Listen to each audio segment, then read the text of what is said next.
So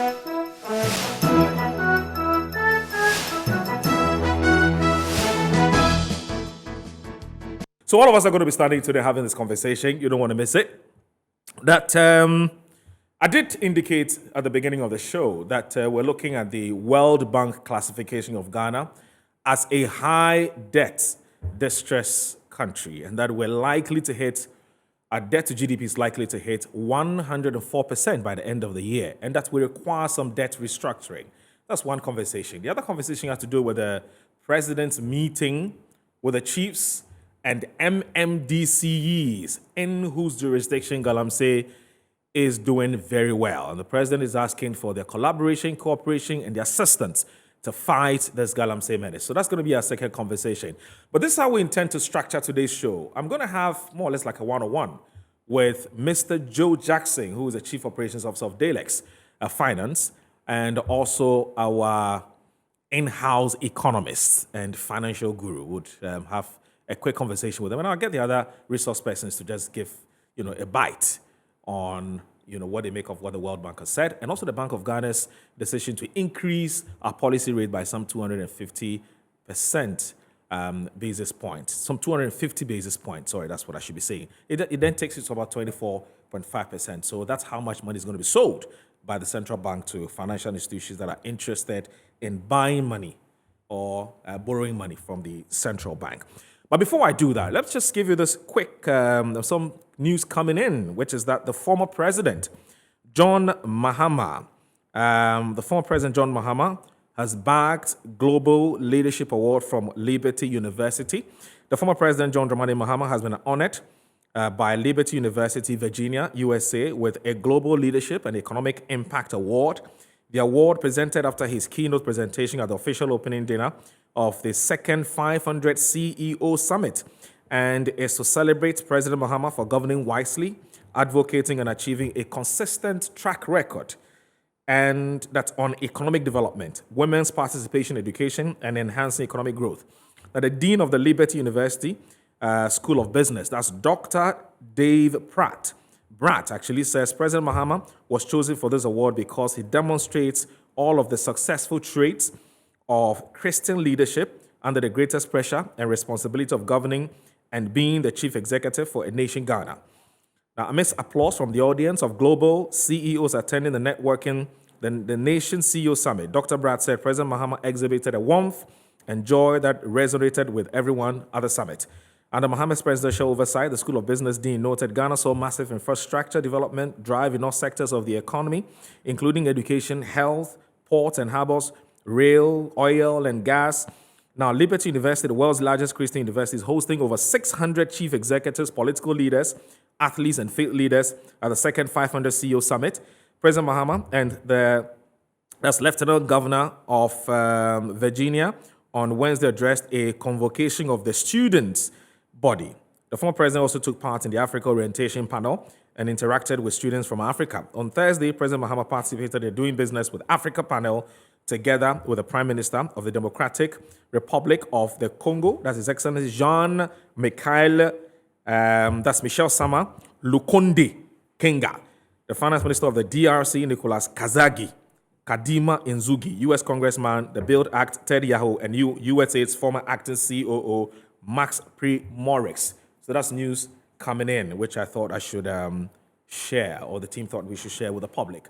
That's the former president of this country, His Excellency John Dramani Mahama. So I'm going to start the conversation this morning with Mr. Joe Jackson, who is the Chief Operations Officer of Dalex Finance, to help us make sense of what the World Bank is telling Ghana, and also what it makes of the hike in the policy rate. Mr. Joe Jackson, it's good to see you. Good morning. How are you? Good morning. I'm actually very good. Right. Very good. How does it feel standing and having this conversation? Actually, better than sitting. It's better than sitting. Better than sitting. So should we maintain this arrangement? You should do this. When you're my size, you are wary of chairs. I don't want to leave this place and say, "Oh, that man has come to break right. the chairs." No, that won't happen. That won't happen. Let me also say very good morning to other very respectable resource persons. That's Mr. Michael Niabe. He is with the Frederick Ebert Foundation. Good morning, sir. Thank you very much for joining us. Good morning, Moro. Yeah, it's good to see you. Back. Yeah, good You to haven't see been here in a brother. long while. Yeah, I think over a month or so. Over a month ago, yeah. No, it's more than a month. Yeah. Maybe 2 months. He's been busy shaping the governance process of this country. No, I think Eric has with been busy, his not organization. And also He's Mr. Eric in Chum. government, so he has been Yes, busy. Mr. Eric Chum is also here. Mr. Eric Chum, good morning. Morning. It's good to see you, boss. Same here. You played golf today? Not possible, because you're here. I hope you're doing well, sir. I'm doing fantastic. Thank you How are very much. I mean, Eric has been an awesome friend of this show. I mean, unless, of course, he has something he has a very tight day. He would be here once we invite him. We'll also be joined shortly by the communications team member of the National Democratic Congress, that's Titi Katano.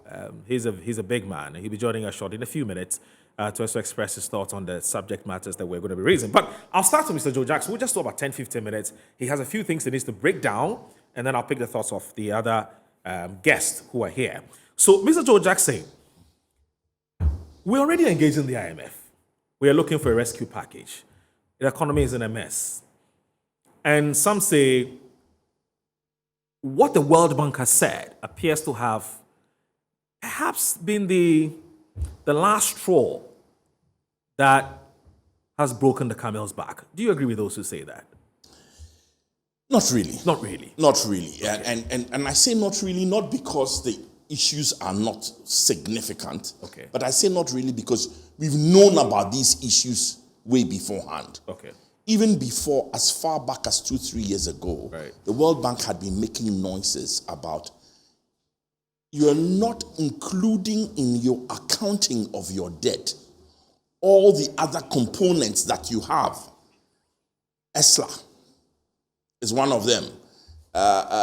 You have too many things that you have also guaranteed. Remember that if the government guarantees debt, effectively, if the person defaults, you're going to default. Right. And one of the reasons we feel it's easy to say, okay, they borrowed on their balance sheet. Right. They borrowed on their balance sheet sometimes in dollars. When the rate was 5-1, when today the rate is closer to 10-1, or on the forex market, the external forex market, closer to 11. Okay. So even the ability to repay is threatened. Okay. So all this has been basically, put together. So basically, you have been on the side of those who have always maintained that whether or not these state institutions borrowed on their balance sheet or not. So let me put it this way. The fact that these institutions borrowed on their balance sheet does not make it a Ghana debt. In fact, when these issues came up, there were two strands of opinion. There were those who were saying that, look, if VRA goes to borrow, it is a VRA matter. If Get Fund goes to borrow, it's a Get Fund matter. And then you had those who say, no, it cannot be a Get Fund matter because Get Fund is not in Congo. Get Fund is in Ghana. VRA is in Ghana. So it is important that we add all these debts to our public debt. Then we can get the full picture. You agree with those who say that? I agree. And there's an even worse part. Okay. Which is that in several of the cases, the government actually gave a guarantee. True. If you give a guarantee, it's your debt. Right. If I give a guarantee and something goes bad, as the next finance, they come and hold me. Why do you think a guarantee?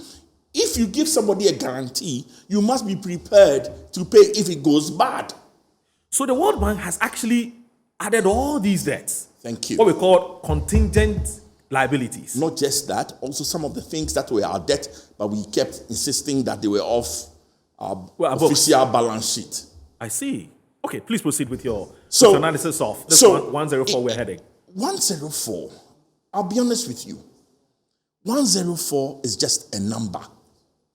And it shouldn't scare you. Why shouldn't? Okay. You see, it is not the total size of our debt that should scare you. What should worry you is our ability to service and repay that debt. Yeah, but it is within that context why people are worried. Yeah, but the thing is, you see, it may be a nuance, but Yes. it's important. Okay. Today, if I go and take a mortgage Yes. for 15 years Yes. for my house, right? That mortgage may be more than 100 times my annual salary. Right. Right? Right. That's not the important thing. Okay. The important thing is for 15 years. So I pay small. Yes. And so long as I'm alive and working for 15 years, I would, all things being equal, be able to pay. It doesn't make me distressed. Okay. The problem is you've borrowed and you are spending more than 50% of all your income just to pay that interest. That is the reason why we are distressed. Right. When you look at what we've borrowed and our ability to pay, you see, borrowing is always about the ability to pay. And there are several countries in the world who have more than 100% debt to GDP. Right. And they are not anywhere near distressed. If you go to the US, they are debt to GDP is definitely over 100%. Right. But guess how much they spend on servicing their debt? Right. Perhaps 10, 15? 15%? Now it's gone up to about 13, 14% Okay. per annum of their GDP. So no biggie. No biggie no biggie. The biggie is the real fact that we can pay. In fact, now, when you take salaries and you take interest on debt alone, it is more than all the revenue we earn. So then, you see, but Joe, but see, when you situate the debt issue within the context of how much revenue we're collecting and how much of it we're using to service our debt, when we all know that the rigidities in our budget goes way beyond debt servicing. I.e., there are certain expenditure we don't have any option we have to make. Yes. We have to pay salaries. Yes. We have to pay, how do you call it, statutory. We have statutory obligations we Yes. need to respect. No doubt. So I'm saying that when you look at it within that context, aren't we in a dire strait? So because you see, Moro, you're flogging a dead horse. Let me explain. All right, that's fine. We have been in dire straits for a long time. It's not this 104 that makes it. That's what I'm trying to say. We've been in dire straits for a long time. We've been repeating this mantra: Ghana is broke. Ghana is broke. And it's not new. More, it's not new. What we have to look at is how is it going to affect us in the months ahead? Is it going to get us to do an IMF deal?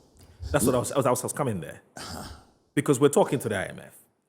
One of the things that the IMF is doing at the moment, the IMF is engaged in a debt sustainability analysis. And you cannot do a debt sustainability analysis without having or without agreeing on how much debt we owe. Now you have the World Bank saying, look, Massa, add Sino-Hydro, add Get Fund, add whatever contingent liabilities we have, ESLA. Add all the get contingent. So the debt levels have elevated. They have ballooned. Okay. Slow down a bit. Let me explain something. Right. Really, Ghana says, Charlie, I'm in trouble. Right. I can't see my way to be able to pay my debt. I need help. So you go to a big sister. Right. I like to call her Sister Georgieva. Okay. And you go to that big sister and she says, okay, I'll stand behind you. I'll give you some money and I'll negotiate with the people you owe to give you some time to pay, to cut you some slack. Okay. But to do that, let's sit down and do two things. Okay. Tell me how much you owe in total. Okay. Then let's see whether you can pay. You can pay. I will only support you even if given a realistic time frame, you can pay. Okay. That's the debt sustainability analysis. Okay. Step one, we've established what we owe. Okay. Step two, can we pay? Now, it is step two that has given rise to what they now call the domestic debt restructuring. Okay. Because obviously, as the debt is now, we can pay. So what are they saying? About 50% of your debt or more is unsustainable. It's domestic. It's domestic. Okay. As for your debt, it is unsustainable. Right. We've established that already. Right. That's why you came to me. True. But given a reasonable amount of time, can you pay? Now they say, okay, before you can pay, go to your own homeboys and tell them that, Charlie, we are in trouble. I can't pay you. So take a haircut. When you take a haircut, then the debt now comes into a region where we can go to the outside world and negotiate. Oh, so does that explain why the finance minister said he was putting a team together to go meet? The 5 people are going to be representing the stakeholders. Okay. To sit down and say, we can't pay our domestic debt. And so we need to get it, or everybody who gave us money in cedis. Now, I'll come back to that again. Because I know there's emphasis on cedis. On cedis. Okay. Those who gave us money in cedis, we want to go back to them and say to them, that's domestic. Yes, domestic. Because it's cedis. Right. Those who gave us money, let's say, we can't pay. Let's restructure so that we can go to the outside world and face everybody. Okay. That's how it's going to affect you, because what's going to happen is that if you're holding, let's say you're holding 10,000 cedis in T-bills or government bonds of any kind. Right. The possibility is that so long as it was in local currency for the moment and you bought it in cedis and they gave you an interest rate in cedis, etc., yeah, there are 3 things that could happen. Okay. They will say, number 1, reduce the interest rate so that to give us some space. Number 2, give us more time to pay. Okay. So instead of 1 year, maybe you give them 3 years. Right. Number 3, what we owe you, cut. Or a mixture of the 3. Right. Now, nobody, to be honest with you, nothing has been negotiated yet. Yes. We're looking at what is likely to happen. At this or moment, what could potentially happen. What has been mooted is that those who, if you have debt, there will be potentially up to a 30% cut. So if you took 10,000 cedis, the government will say, okay, I'll give you 7,000. 7,000 cedis. Let's take it. You know we are in trouble. But let's share in the pain. Right. Yes. Now that is how it's going to affect, number 1, the banks. Because our banks took depositors' money and then went ahead and lent that money to the government. It was good business. So they did that. Now, so if you're a bank and you're facing a potential cut in, you have assets and the access are putting a potential cut of up to 30%, then you should be worried. The next are the pension funds. No, but the 30% is going to be on profit or interest. So, like you said, 30% could be on principal too. Or total owed. Really? Because you see, the reason I'm asking this is because if it's going to be on the interest, then there's no problem. But if it's going to be on principal or total owed, then that's a problem. Moro, you've just expressed how dire the situation is. True. You've expressed how we are unable to pay. Now, let me give you an idea of where this 30% is coming from. Okay. If you bought Eurobonds, Ghana Eurobonds today, the yields are in excess of 34%. True. When I checked last week, I haven't checked recently. Okay.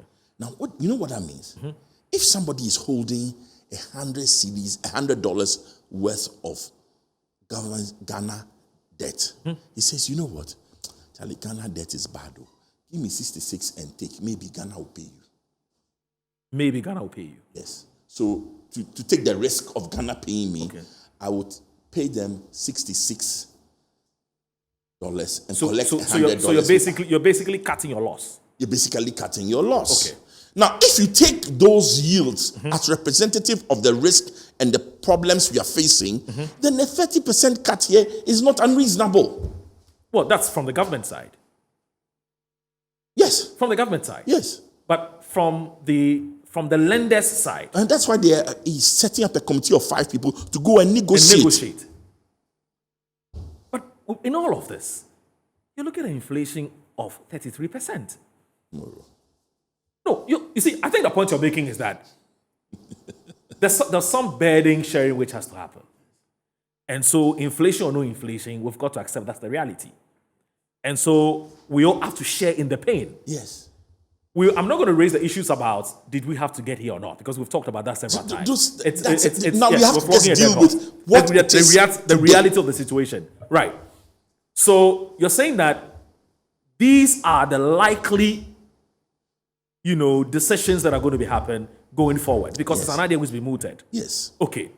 Now, And I dare say that we must understand, however painful it is, that these are hard decisions that we may have to accept Okay. in order to get out of the mess we are in now. the central bank, just this week, MPC, sat down and they have increased the prime rate or the policy rate by 250 basis points. So now, if you want to borrow money from the central bank, of the Bank of Ghana, you should be looking at an interest rate. In fact, the benchmark now is 24.5%. How do we situate this in this conversation? Well, it's not direct situation. Okay. But you've got to look at all these signs are symptoms of how dire the situation is. Okay. And that there's really what we would call a perfect economic storm. Right. We are hit by inflation. We are hit by a currency that is aflame. Right. We are hit by rising interest, and everything is coming together at the same time. Right. Listen, that decision could not have been taken lightly. That decision could be potentially harmful to this economy. But in view of all the things that are happening, that seems to be the only choice left. That let's try and restrain everybody from borrowing, because the troubles, the trouble we are facing is huge. But apart from that, there's no excess liquidity in the system. So what are we mopping up? There has to be excess liquidity. Where is it? Because I'm not feeling it. Okay. So, No. Hold on. Right. Excess liquidity is the money you chopped before. I'll explain to you why. When we had the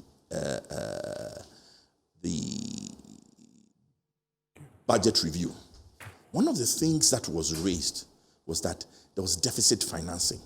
True.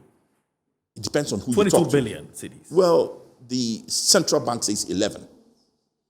And the opposition says 22. That's fine. But even if it was 11, let's take the lower 11. figure. Right. It's a lot of money to inject in an economy Right. where all the tax revenue for the year will most probably not exceed 60 billion. Right. True. So when you put 11 billion, it's a serious matter. That money has come in. There was really no productivity included. Right. So what has happened is that money is helping fuel the inflation that was already picking up, making and I say this carefully, post-COVID and Ukraine situations worse, making all our problems that we had created in the years past worse. I'm just saying that nothing happens in isolation. You can't have inflation if there's no excess liquidity. If you go to the Francophone countries where they use a regional central bank where you can't go for deficit financing, the inflation is much lower than us. Right. So when you see that happening, obviously, certain things have happened in our economy that are fueling inflation that we've got to accept. Two quick questions before I come to my guest. Two quick questions. How do you have a central bank that says, I want to increase policy rates in order to mop up excess liquidity, in order to make borrowing from the central bank more expensive, so that it disincentivizes people from borrowing from the central bank? That way, we're able to tame inflation. Never mind which arguments are before against that kind of approach. But you have the same central bank that's also printing money and giving it to the government. And you have just said that this, whether 11 or 22 billion, that the central bank is helping the government to finance its budget deficit. It's also part of the reasons why we're experiencing these inflationary pressures. So I'm saying that. Okay, now. So which is which? Okay, now you're between a rock. And first of all, let's be clear. Right. Deficit financing need not be from printed money. No, absolutely. Money already there. Money, it could be money already there. So when you say printed money, it yes, gets very it connotes emotive something differently. and Absolutely, absolutely. All we're saying is that somebody has it's supporting them, whether it's printed or not. That's not. Thank you. Yeah. Let's hold it there. I get it. And let's use the lower figure that they themselves have accepted. 11 billion. 11 billion. That is why some of us say central bank is trying to eat its cake And want to have and it back. have it. And let's be clear, the central bank has done a lot of good things. Absolutely. But at the same time, I think there are certain political pressures that, and when you see the government between a rock and a hard place, an out and out default, Right. then you sit down and say maybe the smaller. So what they're playing is a balancing act. Right. When they are between a rock and a hard place, you give them some small money. Right. Then you come and squeeze us too small by increasing the rate. Right. So it's But a tightrope. There is. A tightrope. Final question to you before I come to Mr. Eric Chung, because he needs to, I want to hear his perspective before, and then I can bring in Mr. Titi Kateno. He's just joined us. Anyway, let me welcome Mr. Titi Kateno. He's been here for the last 5 minutes or so. Mr. Titi Kateno, good morning. It's good to see you, boss. Yeah, I've been trying to get this man here, but he's a very busy man, Finally, he's decided to join us. And so good to see you, boss. Thank you very Wonderful, wonderful. Now, Mrs. Kateno Mr. Titi Kateno is a member of the NDC's communications team, and so he'll be speaking for the NDC. Now, final question to Mr. Joe Jackson. Every economy has its monetary and fiscal side. The World Bank, the central bank is dealing with the monetary side. But I've heard people say, our problem really is not with the monetary side. Our problem is with the fiscal side, because that's where a lot of the economic or the political economy takes place. Revenue expenditure, how you spend, how you borrow, etc., etc. So, do you feel that the central bank is being used or has been deployed as some kind of a sweeping broom? So anytime there's a mess at the fiscal side, the central bank then comes and then sweeps it. But the reason why it's not been effective as we expect it to be, when the central bank decides to hike its policy rate, we're not really feeling the impact of it because we still have some serious problems at the fiscal side. Look at our debt to GDP, which you've told us is not biggie. You've got to look at how much money we're using to service it. That's a different theoretical conversation to have. But do you agree with those who say that our problem is really with the fiscal, not with the monetary side? I do agree. And it is only when we rein in our fiscal side that the central bank's intervention will start to be effective. Absolutely. But how do we rein in the fiscal side? We rein in the fiscal side because right now, there's no gap. There's no leeway. You have to pay salaries. You have to service your debt. That is more than 100%. So that's where the domestic debt restructuring comes in. And the pain comes in.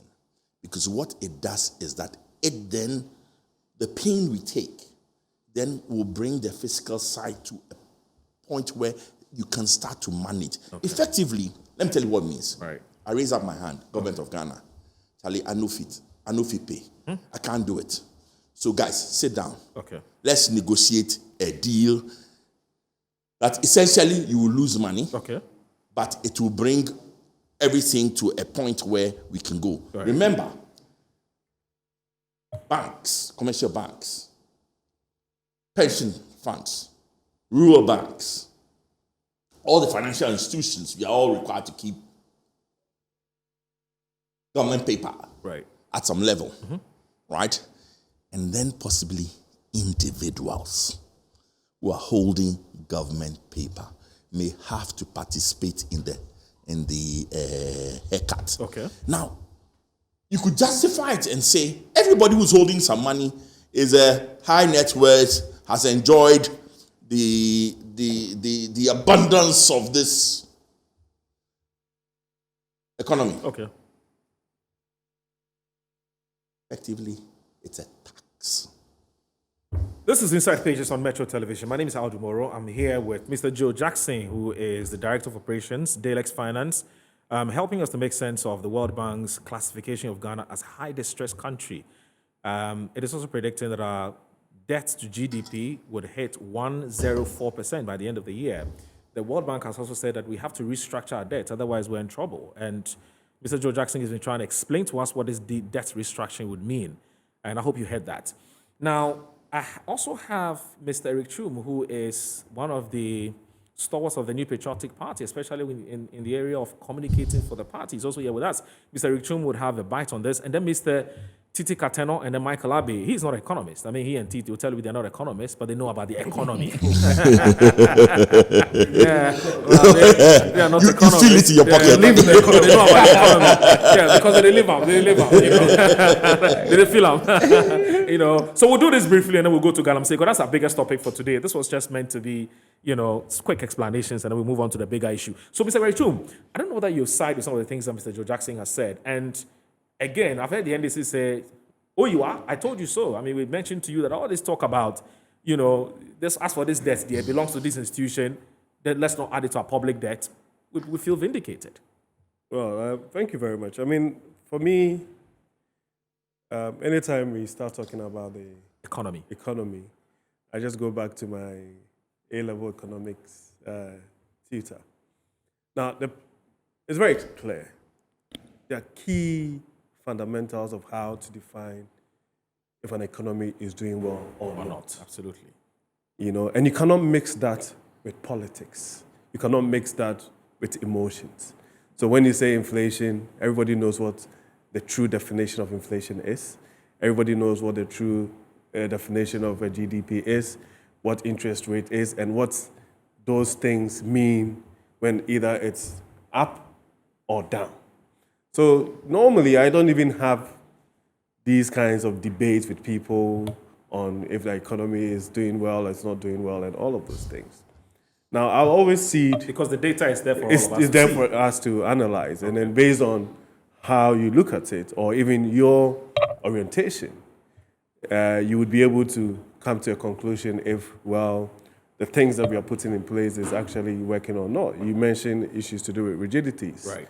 In terms of really, do we have the space to even activate or stimulate the economy to the point where we will engender productivity? Right. Now, I've had time to listen to a lot of commentary on the economy and everything, and I just realized that nobody talks about productivity. Right. Now, he made a point about the fact that the debt to GDP ratio in America is like ridiculous, 1,000% or something of that nature. Same with Japan.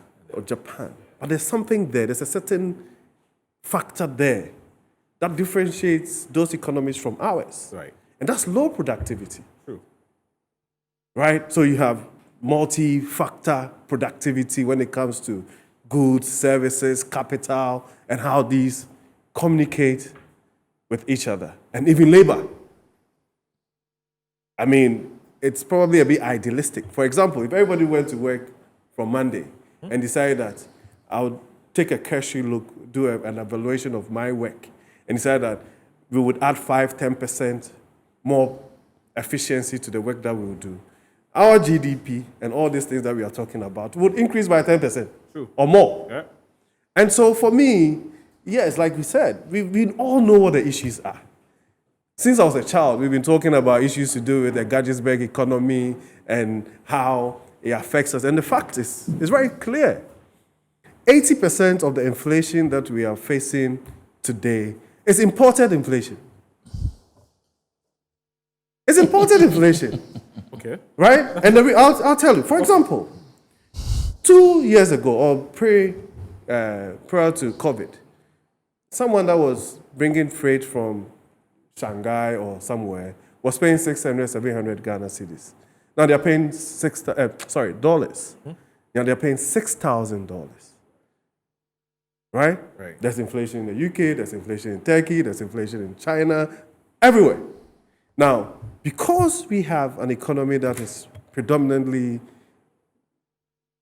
linked with these economies in terms of import, what tends to happen? We are importing inflation into this country. Now, this whole conversation around the debt and the fiscal discipline and all that is something that I would side with every day, that of course. And that's the reason why we actually went to Parliament to pass a law to ensure that at least we keep our deficit to a certain point. Is that not the case? Right. We did that. Right. But the reality is that different things have to be done to ensure that even within the space that we are, the things that we import, the ones that we have a certain comparative advantage to produce locally, there's some deliberate investment in those spaces. Because the reality on the ground is that even when COVID hit, economies, huge economies like the US were relying on China to give them things that the Chinese government at the point decided not to do so. Even issues to do with vaccine. Where at the time when vaccine was being produced in India, the Indian government decided that, listen, we need to vaccinate Indians before we send vaccines out. Okay. Right. So we can do the blame game, we can have these conversations and even make it political. But the reality on the ground is that we've gotten to the point where pragmatic solutions have to come out. For example, all this debt, some of these debts that even the previous governments took, I'm not making any negative commentary when it comes to that, are maturing as we speak. Okay. You know, now when the commentators are speaking, it's almost as if that MPP government came into power yesterday and was going to borrow 300 million Ghana cedis. Right. Right? When in reality, we have debts that are maturing. Some of them 5, 10, 15 years, 20 years are maturing as we speak. Okay. And we have to pay for it. You understand what I'm saying? So for me, I think that my orientation really always moves to the fact that what do we do now? Okay. Right? Now, I always say that, for example, there are key indicators that suggest that if you invest in your agri and you're able to add value, there's the impact, the positive impact that comes with it. Even this whole conversation, I know we are going to move into Galamsey. Yeah. Why are people coming into Ghana? Okay. They're coming into Ghana because there's gold. Now, we need to put together measures to ensure that the Ghanaian economy benefits from the gold that we have. Okay. Right? And so we can do that. If you go into the last budget, the amount of royalties that were coming from even quarry services, right? And the royalties that are being paid from that space into even the economy, which suggests that there's an environment that we can concentrate on. Okay. Right? And so for me, let's move away from this whole idea that, well, you can look at it from a half-full perspective and a half-empty perspective. Right. Are we in some difficulties? Of course we are in some difficulties. Name me one country in the world that is not in some difficulty as a result of... And again, when we start talking about economics, and everybody says that, let's not factor in environmental factors, then that's disingenuous, it's dishonest. Because basic economics tells you that political, environmental, social, technology, there's even L&E, legal, and all sorts of things. And all of those things impact an economy. Right. So people are saying, oh, you can talk about all of these things, but you can't say that there was COVID. And so what kind of economics is that? It means so they're actually defining their own economics? No. So you can't discuss the economy without discussing the environment. Right. Either internal or external, or because even apart from all this conversation, there's competition. Okay. Ghana is competing with other countries on the global landscape. Okay. And so in terms of even legal frameworks within their countries, trade policies and all of those things, they do it to their advantage. Okay. And so at this point, when we have an opportunity on a platform like this, then once we start doing the politics of it, then I would say that, listen, in 2016, 2015, 2014, when the NDC decided to go to the IMF for their so-called policy credibility or whatever, did we have COVID? Okay. Did we have the Russian-Ukraine war? We didn't have that. We had come from a backdrop of, in 2012, 2011, when the economy was growing at 14%. Okay. Within 2-3 years, going to the IMF for a bailout. Okay. And so even if we are being objective, and you know my orientation, if you are being objective and you have a government that has come in and didn't have any of these challenges that I'm talking about, actually going to the IMF for policy credibility, then it should tell you, and Joe is here, it should tell you that it means that there's something fundamentally wrong with the economy, with the structure. In our case, and again, you know I'm politically oriented, so I will say, in our case, we have told you these are the reasons. You can disagree. But what were their reasons? All right. You understand what I'm saying? That's fine. And that is why now you move to the nationalistic conversation. Okay. Today, if parents had to pay school fees for their wards in the midst of all these challenges, can you imagine parents finding money to pay school for their wards. All right. Or the kids in the nursing training schools and Okay. teacher training schools having to find money to pay these Okay. things. All right. And so when they want us to do the politics, We'll do the politics. we'll do the politics. But the reality on the ground is that, and it's my orientation, I think that Okay. there has to be a certain focus. The economy, I mean, and I'm being very passionate about it. The people prescribing solutions should start looking, to stop thinking about the theory of it. Okay. And start looking at the whole productivity and efficiency conversation. Okay. And that's what is missing in the conversation. Exactly, that's my view. Let me also pick the brief thoughts of Michael Abe and Titi Kateno, who talk about the economy. It's not about the economics of it. Michael, what are your brief thoughts? Well, the World Bank, the Monetary Policy Committee, or I don't know how you which angle do you want to come from in all of this talk? Well, thank you very much, Mauro. Yes. It's good listening to Joe Jackson on matters of the economy. Yes. Indeed, when he started, he talked about the fact that government, in some instances, basically hid the debt or did not account for or did not accept that some borrowings made by some SOEs were actually part of our debt stock. Okay.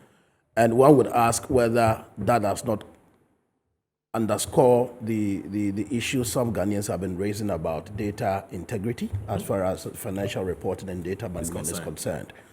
And indeed, that would also mean that you need a government that is transparent to appreciate the fact that, listen, we must bring every fact to bear on the table for Ghanaians to understand so we can all analyze and get to know where, our debt situation is. But you see, I agree with him again. When you look at the data, for instance, the debt to GDP shouldn't be the issue, really, because I did a little research. Japan, for instance, is 266%. Right. You come to Italy, it's 156%. US, 128%. Singapore, 131%. So that really shouldn't be the issue. Right. As you mentioned, the availability of revenue streams for the government should be the main thing. And when you talk about revenue streams, then you're also looking at your expenditure, which brings us to the issues of fiscal. Right. Because you can't discuss this looking at it only from the monetary perspective. My expectation of the NPP government is to tell us what you have been doing so far as far as the fiscals are concerned, particularly on the expenditure side. We had, for instance, about 20% expenditure cut or so. 30%. And we haven't seen evidence to that effect. Indeed, this didn't start today. Those of us in the development space, from 2017, when we saw the huge size of government, we complained. Whether you like it or not, this has a bearing on your financials. But I remember when we raised the alarm, the president then said he knows what he's doing. He can actually see the end from now, 2017. But at the end of his first term, we saw what happened by way of outcomes. Really, nothing to really be happy about as a Ghanaian. And today we are here. For instance, we have some ministries that we have aviation. For instance, we have trade and roads and transport. We can do a further pruning of the government size. Precisely. That's and you see, expenditure. all these things pile up on your expenditure, whether you like it or not. You have ministries with about 3 deputy ministers, for instance. The Auditor General's report of Financial Irregularity 2021, 17 point something billion Ghana cedis. So clearly, you can have money within the system to service your debt if you want to really look within. And you see, when you talk about we not mixing the economy or economics with politics, I think that is why in economics, they have what they say, all other things being equal. You don't do that. Right. But where you have a system that is hugely interfered with or by politics, you can't discuss the economy without politicizing it or looking at the politics of it. No, but I think that you misunderstood. My point. It's a political economy anyway. My Precisely. My point. Can I let him? No. Let's go. He was referring directly because he's misunderstood or misconstrued. But that's fine. Exactly. Maybe when you because I want us to move to Ghana, I'm saying we're running out of time. Please go So ahead. the politics of it matters. Okay. Indeed, I've always mentioned here that our governance architecture is way too expensive for a country like Ghana. And until we begin to have very passionate, robust discussions about where we are headed as a, and again, we ain't running an efficient, smart government or governance in this country. Okay. If that were to be the case, you shouldn't see a lot of duplications we have in the system. And so, whether we like it or not, you can choose to talk about the monetary issues, like you mentioned, using the central bank to come in as a sweeping broom whatsoever. You can choose to talk about, and government, when they started with these e-levy issues, were all over on the, what's the name, e-levy, that we need to increase our revenue streams. We agree. It so far generated 385 million cities so far. Woefully inadequate. Yeah. As far as the projections are concerned. Yeah, I know. And I mentioned to you that it is also primarily because Ghanaians do not trust the government of the day. They do not trust our public governance today. They don't trust you to be able to use the resources you are getting from them for their benefit. And so you talk about e-levy, you talk about we paying taxes, you talk about this whole issue about our tax to GDP. Ghanaians don't really care about these things because what we see the profligate expenditure going on. But you remember the last time when the defense minister came out telling us that, the president, due to the economic conditions, has now decided not to be using the private jet. As if it was even a matter of right as the president to be using that. So it is our own actions and inactions that indeed has gotten us where we are today. And when we want to have the discussions, we should look within. How do we ensure that, listen, you see, government spokesperson should be able to defend government. That is the expectation. But there comes a time when we must be real to the fact. There comes a time. So when Eric, for instance, was speaking, I'm a Ghanaian. My expectation is that when you talk about investing in agric, rather tell me what government is doing. Yeah, but as far as investment in agric is concerned. When you talk about deliberate investment in other sectors, because COVID has shown us that we have to do that, tell me what government is doing now. When you talk about increased productivity, which you mentioned, that these are the conversations we need to have. Indeed, these are the things government ought to be doing. And my expectation is that you tell me what government is doing so I know, okay, we are trying to navigate ourselves out of this corridors. Okay. Listen, I go to Tema, I engage young people, and this guy who works with, I won't mention the company, told me that they've been laid off and they were casual workers. Why? Because the owner of the company says that anytime I import products, they come in, the taxes, the duty I pay very huge. The next time I order for product and they come in, the taxes doubles. And what it means is that I can't even have profit. And for that matter, I need to rationalize. So this is what is happening. Ghanaians are being laid off. We are feeling the impact of what is happening. So all we are saying is let government show some sensitivity. It's not just about the talk. Unfortunately, when government would want to speak now, people hardly take government serious. That's the unfortunate thing. And that's the challenge. That's where we find ourselves. Very troubling. Right. So we are in a dire situation. We need some form of hope. Leadership must tell us, okay, this is what we are going to do. Right. This is where we are going. But you come and you speak, and people take it as, one of those things. Okay. So the needed partnership you require for all of us to get on board to ensure that we navigate ourselves out of this corridor. happening. It's not happening. Okay. And again, a point came when I think some concerns were raised about government's action and inaction, and I heard the president say that it is the opposition. And when you see every passionate call on government to do what is right as coming from the opposition, you always miss the point. Okay. You miss critical voices, Right. voices that ordinarily, I work in the civil society space. Right. I engage a number of actors in that space. Okay. Some of them do not want to talk anymore. Some of them are quiet. Because they fear it will be pigeonholed. They speak, they engage, nothing happens. Okay. And when they speak, sometimes you misconstrue that to mean the opposition speaking. Okay. So you see, the posture of government also matters in this endeavor. Right. In as much as we are talking about the substantive issues, the processes matter. Right. How have you conducted yourself so far? All right. It shouldn't be, oh, this is a noise coming from the opposition, and for that matter, Right. we won't pay heed to it. When you do that, You're hurting us. The problem still lingers, and it means that Ghanaians are going to feel they are going to suffer for it largely. Titi Katemo, your party has consistently lambasted the ruling government for being reckless in the way they have expended public money or public funds.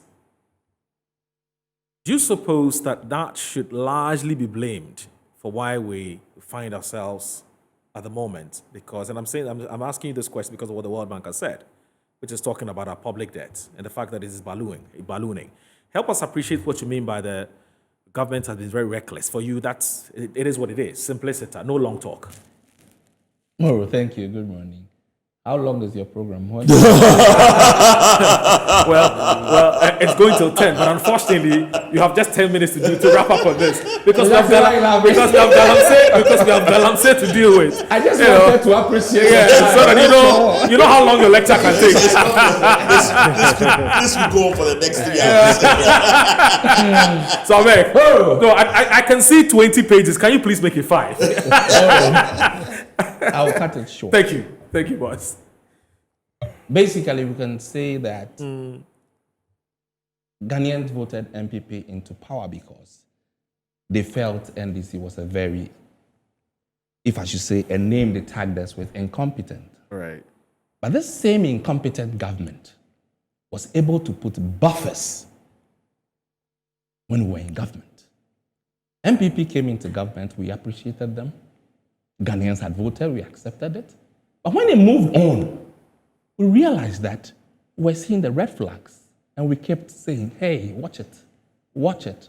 Like my brother is saying, they are tired of even saying it because you'll be tagged as you are an NDC. What is it that they did was not right? So many things. You know, the MPP, I would say that, and I usually say that, they are criminals who use pen and paper. Moro, are you going to allow this conversation to get to the point where criminals is too harsh. No, but you see, criminals is too harsh. Paper and pen thieves. No. That's too harsh. That's too harsh. Okay, I would. When you say somebody's a thief, I mean you would only require the courts to determine somebody being a thief. If you can please rephrase that. In fact, if you can please retract it, I'll be very happy. I retract. Please do. Thank you so very much. Because I realize that my friend is not happy. No, I mean we all. You see, that's too harsh. It's too harsh. Yeah, so please do. I have all this thing. There is a party that has just left government. Right. The party had created so many buffers. Even when these buffers were there, we still went to IMF. When we were with IMF, we created these buffers because we were thinking about tomorrow. The MPP, the difference is MPP doesn't think about Ghana for tomorrow. No, they don't think about Ghana tomorrow. When NDC was in government, you would appreciate what we did. We created a stabilization fund. You think MPP will create anything for us? You see, some of these things like the sinking fund, the heritage fund, these were things that we thought that should in case Ghana goes into distress, then we can fall back on it. But what did they do? They saw us as like some people who didn't know what to do with the money. When they came into government, then they began to use that money left, right, center, without even thinking about the consequences. And they kept saying that the government is resilient, and they kept saying the economy is so strong, it's so robust, only to be touched with COVID. Now they add Russia, Ukraine. Let me ask, if Russia, Ukraine, and COVID brought a debt or the problems, they never talk about the revenue that came with it. That monies that came with COVID has not been told. They don't talk about it. But when they raise the flags, oh, Russia, Ukraine, and there was COVID. But that 30 billion that came is not talked about. We appreciate it. But I feel that the MPP as a party does not think about Ghana tomorrow. And I feel that, look, when they were doing all these things, for instance, when you look at something like they're trying to use an SPV all the time to make it look like it's not a Ghana debt. Like my brother was saying, it looks like it's not a Ghana debt. But at the end of the day, if that SPV fails, it becomes a Ghana debt. Right. And that is the challenge. They kept hiding the debt and hiding the debt and below the line. And tomorrow, today, IMF is now unveiling all these debts that were hidden, and now it's blown up in our face. I think, my opinion, that the MPP is not a party that thinks about tomorrow's Ghana. I see. They are interested in spending what we have today, Right. and trying to make Ghana do something for their benefits. They don't think about Ghana tomorrow. Right. If they were thinking about Ghana tomorrow, we would have seen something. Right. We don't have time. So I don't want to open my chapter 17. Yes, please About don't. the things that they have gone through to do that has brought us to this situation. Right. My brother raised a few. Right. Coming into government and having over 129 ministers, into 20-something, 23 ministers. Right. Look, people fail to realize that ESB salaries affect Ghana. And I'm glad when I heard President Mahama say that issue of emolument, he will look at it when he comes into office, because it's a drain on government. Once they appoint you, you will take ESB. Right. So I think that MPP, truly speaking, they don't think about Ghana tomorrow. Not this. So essentially what you're saying is that the MPP should take the full blame for what the economy has become. Everything is on their head. Right. This is Inside Pages on Metro Television. You just heard Mr. Titi Kateno, who is a member of the NDC's communications team.